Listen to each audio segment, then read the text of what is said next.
Is today actually a furry holiday? According to Google, it is International Furry Day. I am not a furry, so I do not know, like, the furry stuff, and all the furries who've, like, shown up have also been unaware of it, so that leads me to believe that it might just be one of those holidays that, like, is in calendars, but not in, like, real life. But, you know, hey, you know, at the very least, it gave me an excuse to play a fun game, and I've given the rant about, like, how people are just very weird about furries on the internet.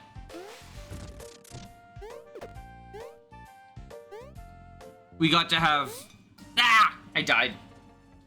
Discourse, I guess. Have you played any Fire Emblem hacks lately? Yeah, I mean, I've got, we just finished Hag and White, and I made the review of it, and we're playing, Lords of the Seas on the channel right now. We're playing Emblem on the channel right now.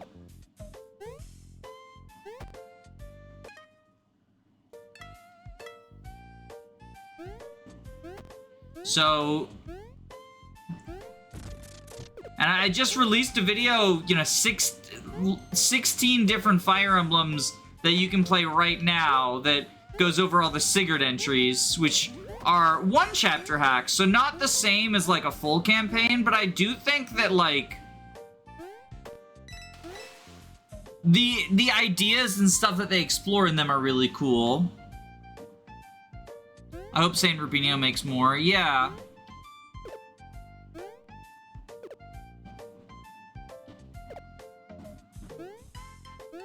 I really liked it. That video flopped hard, though, which is really disappointing because I do think it's 2025's, like, best hack. It's possible something will be better than it. You know, the year's not over yet, but I would be surprised. Like, it's so good, especially from a story perspective, but the gameplay is also peak, and it really shows, like, rather than the sort of all-out approach that some other hacks take with, like, a ton of unique mechanics, it being very close to, like, what if vanilla FE6 had a few units with, like, interesting skill niches and stuff, right? I like the way that it approaches skills, how most of the time skills are just... promoted classes each get one skill. Well, promoted infantry classes, because promoted cavalry, well, Great Knight gets Savior, but promoted, the Dragoons don't get anything other than Canto.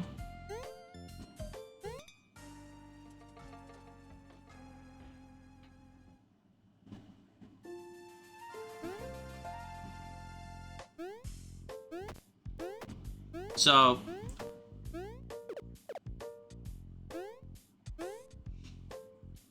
pretty sad that that video didn't do super well. And not just from the perspective of, like, I always want my videos to do well, but also just in that, like, you know, when I made the TMGC video, right, and that was my favorite hack of 2024, that video did really well, and I do think it pushed a lot of, like, it introduced a lot of people to what I think is a very, very good Fire Emblem game. And it's just, I feel sad that, like, the Hag one didn't do a similar thing.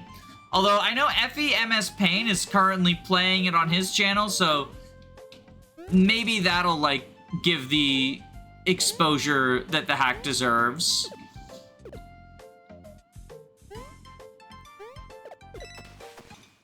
Ooh, I hit myself with the armadillo. I've been meaning to check out one where you go through different time periods with your units. What hack is that? Haven't heard of that one.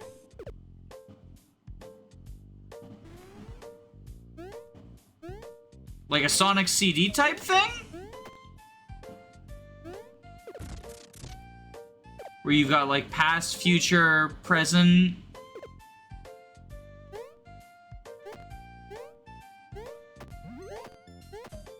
I am on the struggle bus with this room.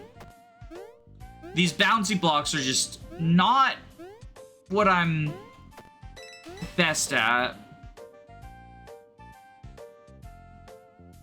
TMGC was a larger scale hack. Do you mean just like it was... I guess it was longer. And it had a lot going on, but... Like, I think... I don't know, saying that Hag doesn't have a lot going on either... Like, I wouldn't call it simple. I mean, from a story perspective, it's a lot more complex than TMGC, which does have really well-written characters, but its story overall is...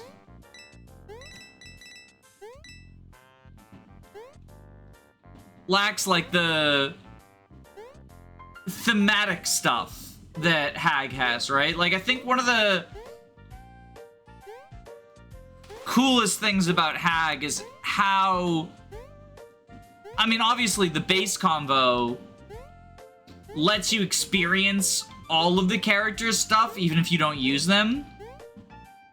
Like, the way it does supports as just base combos, means that you don't have to do multiple playthroughs in order to get to know the entire cast, which I think is a huge strength. Oh, humanity restored. But I also really like how each character had, like, the overall themes of sort of loss, regret, and forgiveness, both in terms of self-forgiveness and just, like, explicitly forgiving other people as well, play a big part in, like, even secondary and tertiary characters' individual stories, right? Like,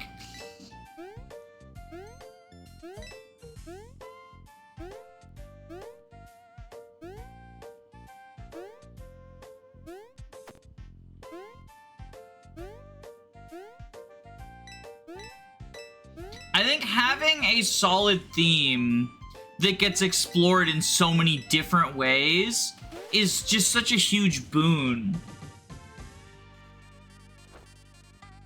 I think the premise around only having one healer is interesting. Yeah, like, that's the major gimmick gameplay-wise as well. Although, honestly, I think that aspect of the gameplay is probably the least interesting part. Oh, that could have been bad. It is still interesting, although... to me, I think the way in which it is, like, most interesting is in how it sort of limits your healing tools, more so than the number of healers. Like, don't get me wrong, only having one healer does mean that it's harder to play as aggressively as a lot of the side objectives want you to. Because by playing aggressively, you're gonna lose more health, and you don't have multiple healers to sort of make up for that. But I think not having warp, not having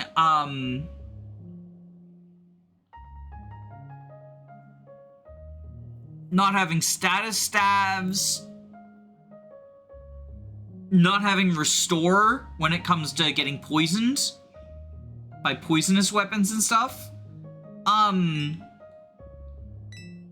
is a very severe limitation that, in my opinion, impacts things much more than only having one staffer. Because I think as you get better at Fire Emblem,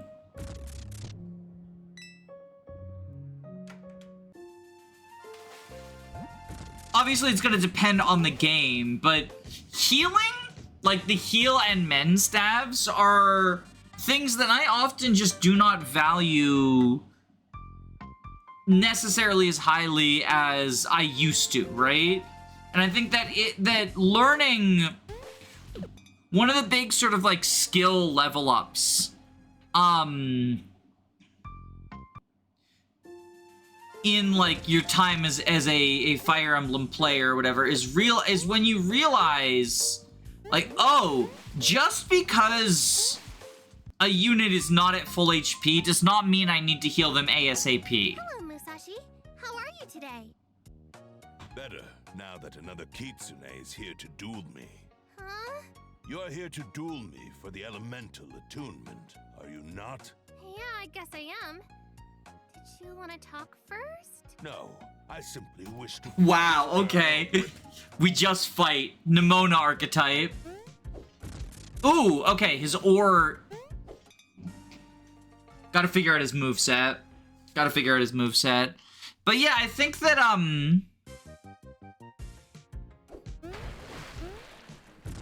Ooh, that's something too. Okay. Oh, can I go underwater? Ooh.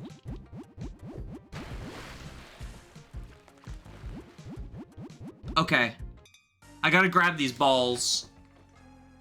Something I've been trying to steer away from. Anytime my units are displaying yellow health bars, I panic and heal immediately. I think Hag is a good way to sort of break that bad habit. Because, I mean, you can't. And so it's sort of one of the, skill checks in the game is just being able to figure out who needs healing this turn, because we get one heal.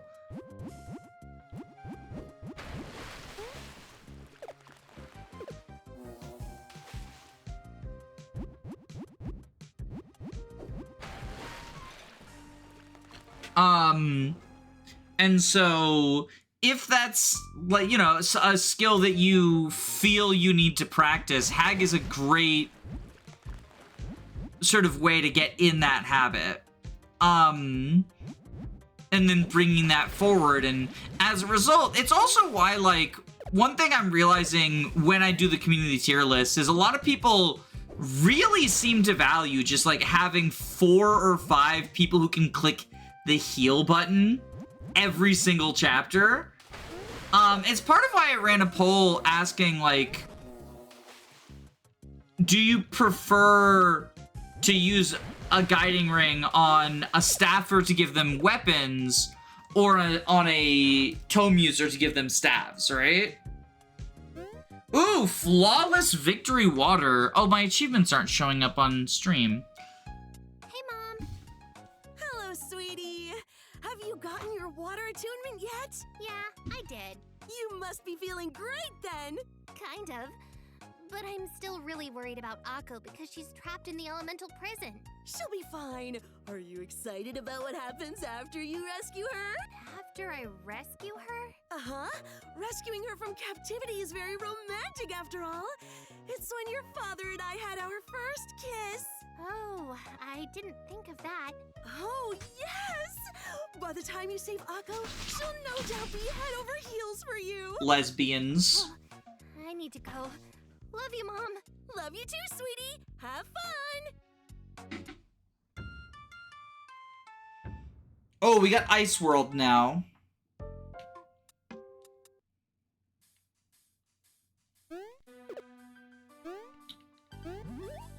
Ooh, new upgrade.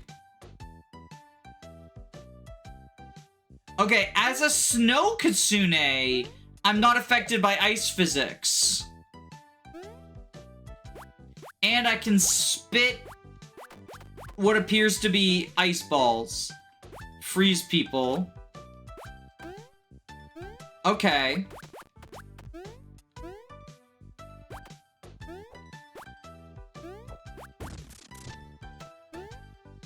Ah, easy come, easy go. The monkey's here. He's going all monkey mode.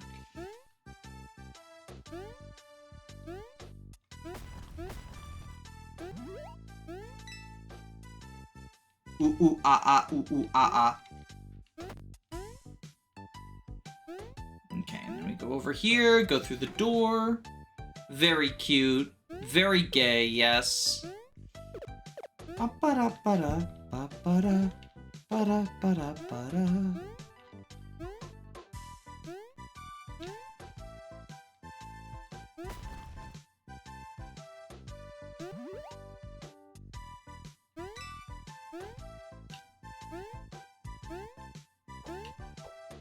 But yeah, Hag, you know, high recommendation. Oh, fuck, okay.